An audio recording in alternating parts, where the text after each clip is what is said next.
उस्तामंद शहर में जगह जगह गंदगी के ढेर, दुकानदार और शहरी परेशान। म्यूनसिपल कॉरपोरेशन की इंतजामिया सफाई कराने में नाकाम, शहरी गंदगी के ढेर में तब्दील। शहरी सुल्तान अहमद लाशारी और दुकानदार अब्दुल सत्तार सोलंकी ने वश न्यूज़ से बातचीत करते हुए कहा कि इस शहर का निज़ाम सारा दरम बरम हो चुका है। उसके अलावा यहाँ जगह जगह गंदगी के ढेर हैं। चीफ़ ऑफिसर के ना रहने की वजह से और काम ना करने की वजह से जो है शहर के हालात बहुत ख़राब हो गए हैं। जहाँ भी जाओ गंदगी के ढेर लगे हुए हैं, जहाँ जाओ गंदगी के ढेर लगे हुए हैं।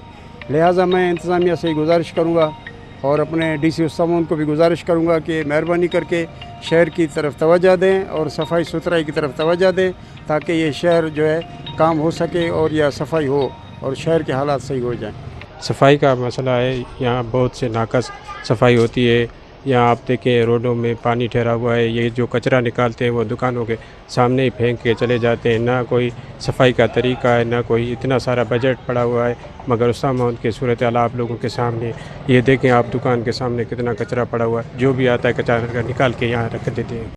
उन्होंने कमिश्नर नसीराबाद, डिप्टी कमिश्नर उस्ताम मोहम्मद और जिले इंतजामिया से मुतालबा किया कि शहर में सफाई सुथराई कराने के लिए फौरी इकदाम करें।